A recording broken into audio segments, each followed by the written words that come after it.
Welcome to the sixth episode of the Reading and Writing Podcast. I'm your host, Jeff Rutherford, and tonight we have an interview with James Reasoner, author of the brand new Gabriel Hunt novel, At the Well of Eternity.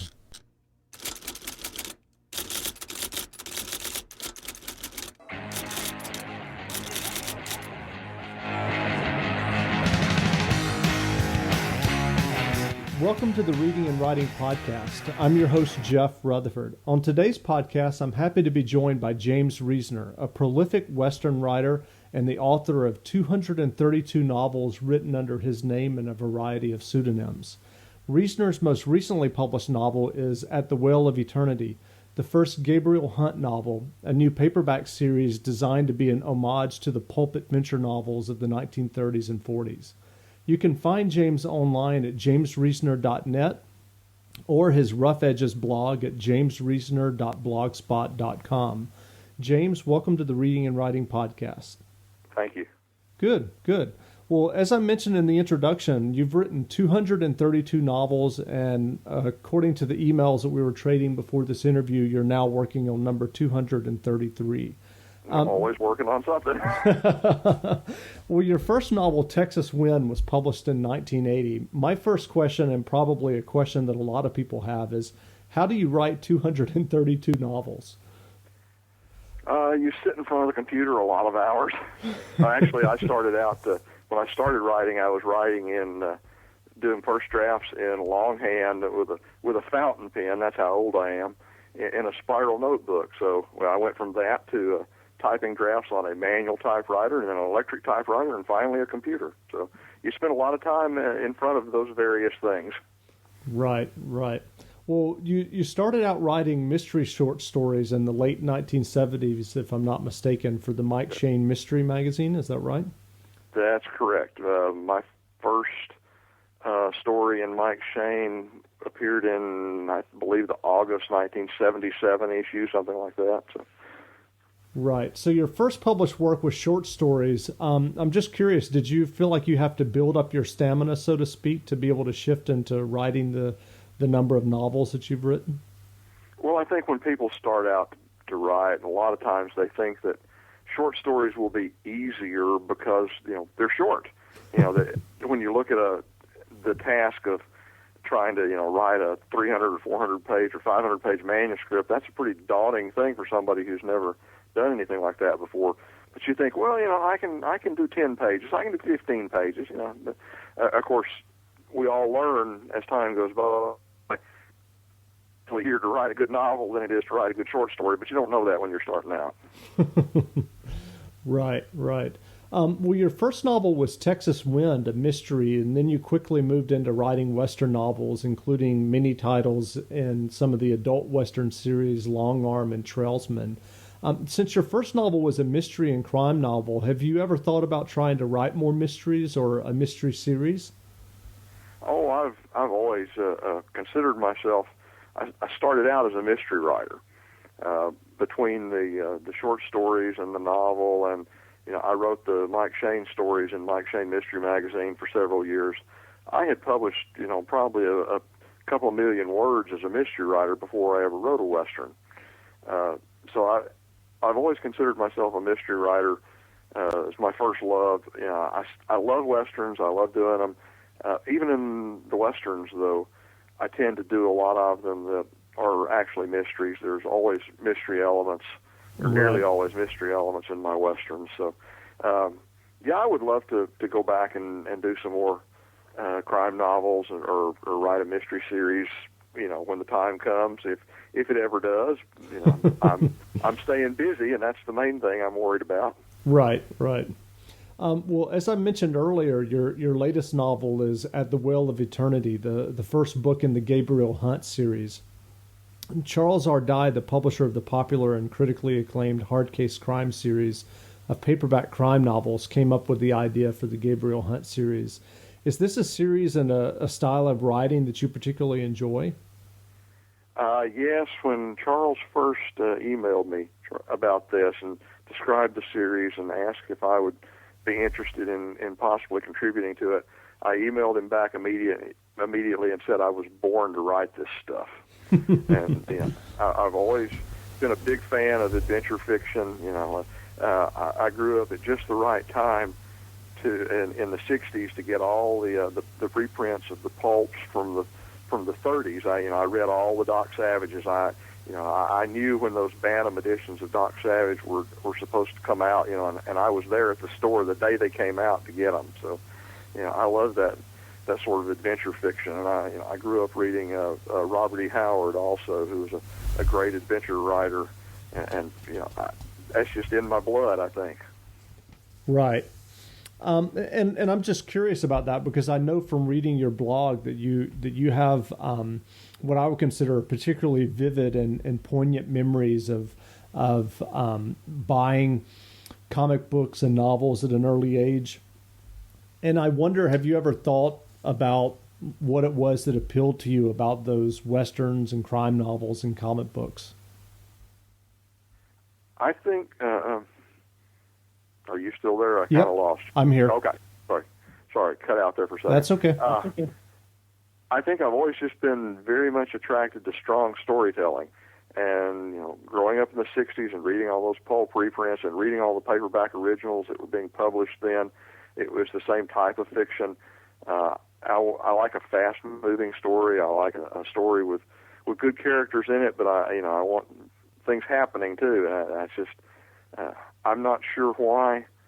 I've always been drawn to that sort of fiction, but I know that when I was very young, I started making up stories for my own enjoyment. So I guess it's always been there. There's been a desire to read good stories and to spin good yarns, and that's just the type of person that I am. Sure.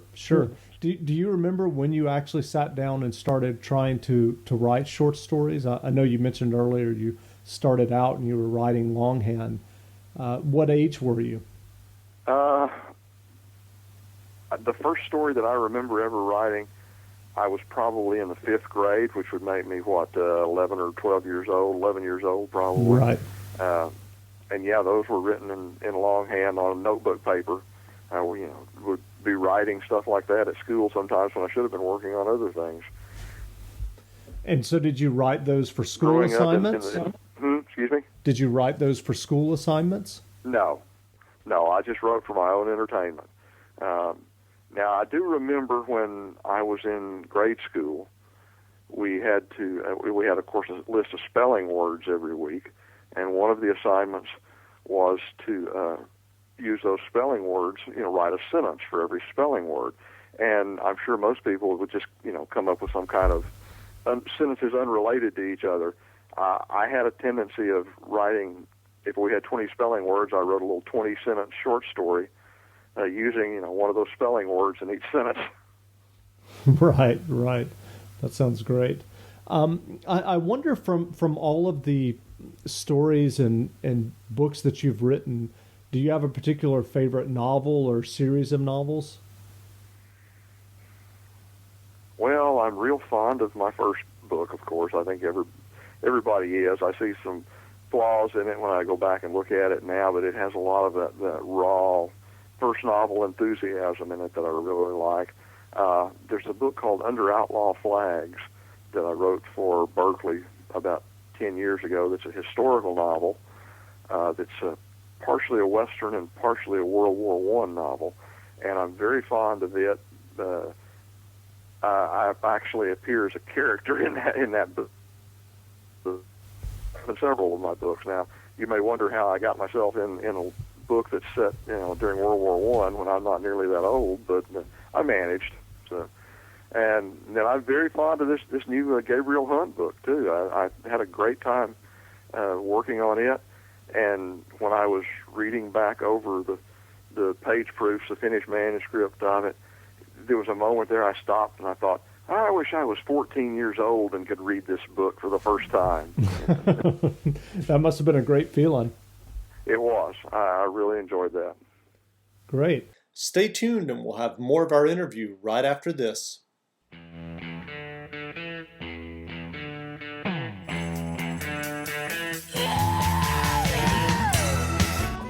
The Kindle Chronicles is a Friday audio podcast all about the Amazon Kindle e-reader.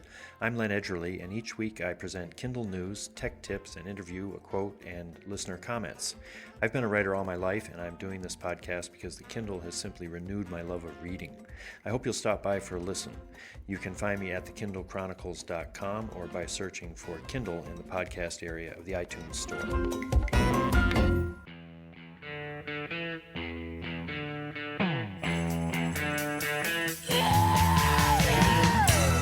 Well, given your consistent success in writing and publishing, do you have any specific advice for aspiring writers and people who would like to try to make a living at writing fiction? Persistence. Be very stubborn about it. Conduct yourself professionally. That's a major part of it, I think. Even when I was starting out, I learned how to do manuscript format, and I always tried to turn in nice, clean copy, when I would send out stories, and it certainly, of course, helps to have a certain amount of luck, and it also helps to marry well. I married a woman who was very encouraging and very intelligent, and as a writer herself turned out to be, so that certainly I can't always control that. Right. Again, from reading your blog, I know that you're very widely read and you read a lot.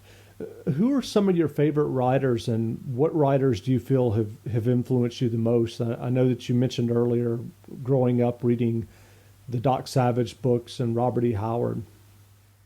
Howard has probably been one of the biggest influences on my writing career.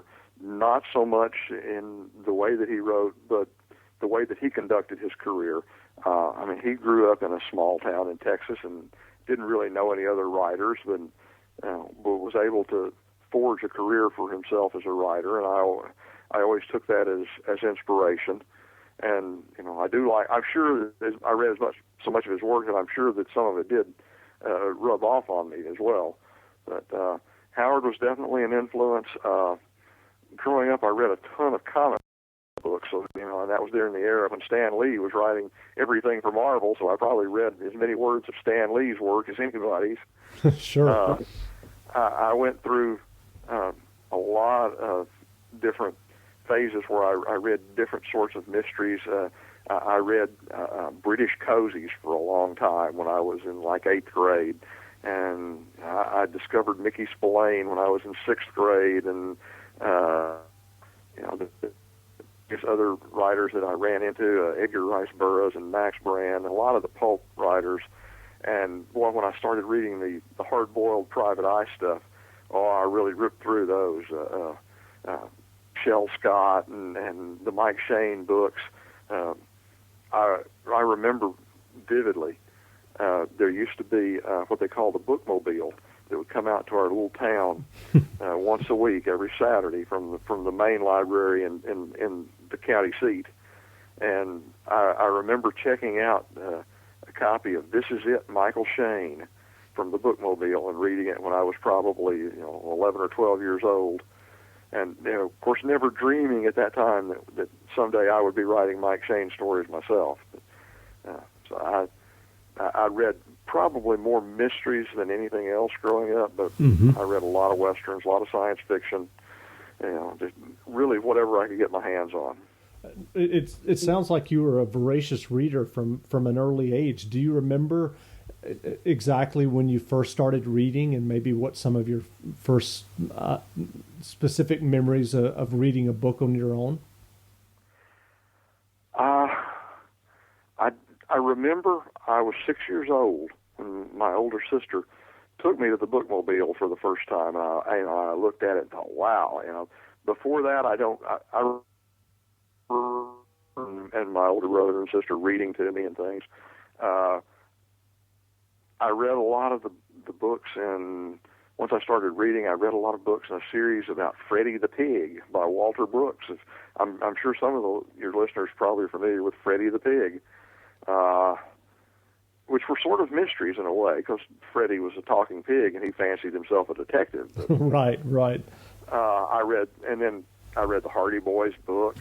Never read many Nancy Drews. I was a little boy, and I didn't want to read those girl books. And of course, I know there are a lot of Nancy Drew fans out there, but I don't mean to offend any of them.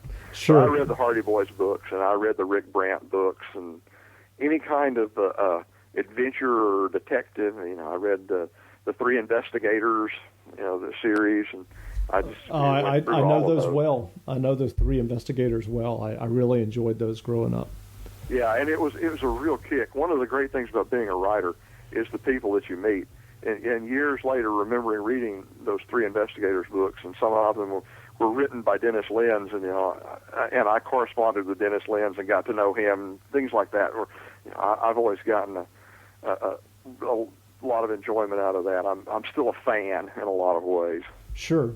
And if I'm not mistaken, those Three Investigator books, the original ones are out of print. You can't go into a bookstore now and even order those. Probably right. Which is a shame. I'm curious, one thing that I wanted to ask you is, where exactly did you grow up in Texas? I live in a little town just northwest of the Dallas-Fort Worth area, and that's where I've always been. Right now, I'm sitting in my house, which is about 2 miles as the crows fly from where I grew up. So I've always been here in this area in North Texas. And what is the name of the town? It's Azle, A-Z-L-E. A-Z-L-E. Yep. Okay. Azle, Texas. It was a little town out in the country when we moved out here in the 50s. We moved here when I was 2 weeks old, so I don't really remember living anywhere else. It's not a little town anymore. It's a suburb now, but we're still kind of out in the country where I live now. So a little bit of country feel to it left. Right. In recent years, many people have written about the decline in readership for Western novels.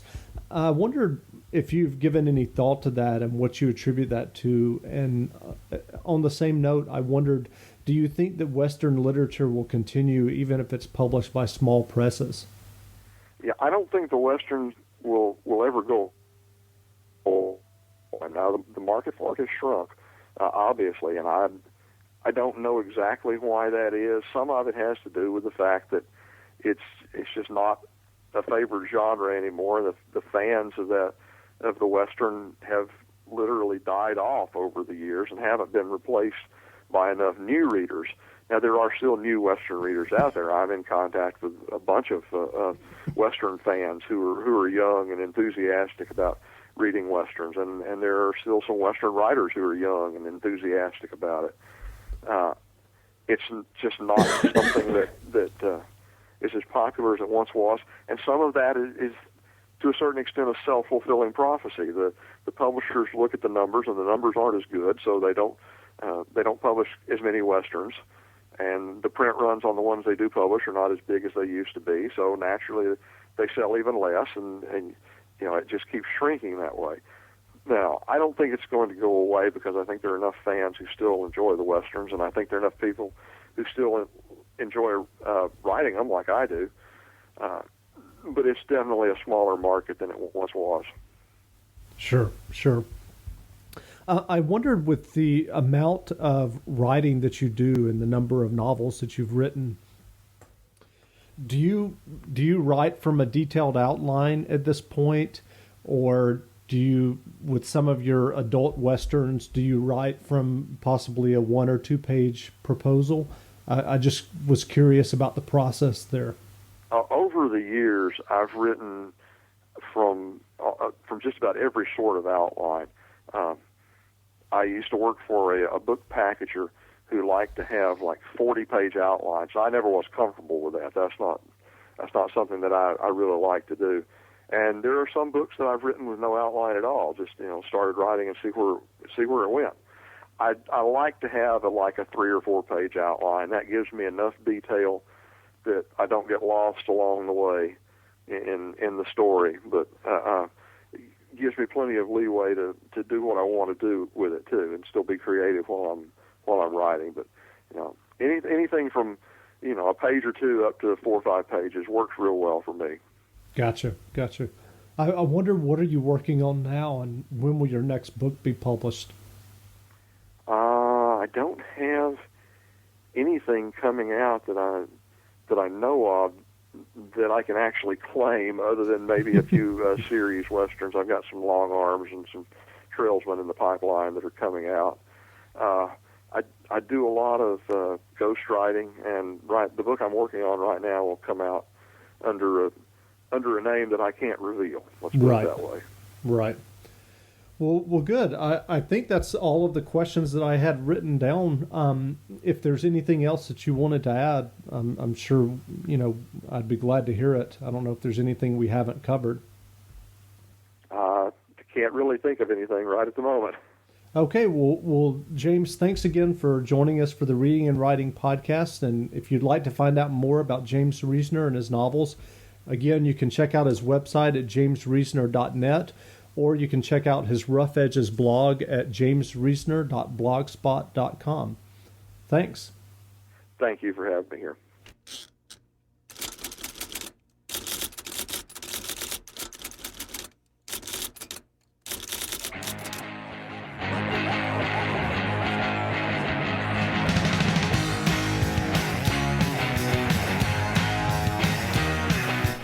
Thanks for listening to the Reading and Writing podcast. If you liked what you heard, you can subscribe to our feed in iTunes, or you could leave a review of this podcast on iTunes. And if you'd like to leave a voicemail, we can include your audio comment in a future episode of the podcast.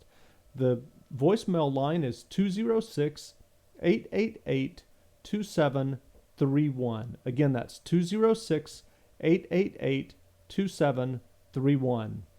Thanks again for listening, and we will be back in 2 weeks with another interview with a writer that you enjoy reading.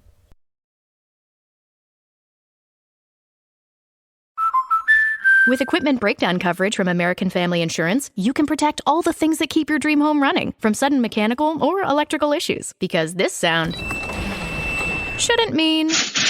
Contact your local agent or visit amfam.com to learn more. American Family Insurance. Insure carefully. Dream fearlessly. Refer to policy for equipment breakdown covered losses, deductible limitations, and exclusions. American Family Mutual Insurance Company, SI, and its operating company, 6000 American Parkway, Madison, Wisconsin. Products not available in every state.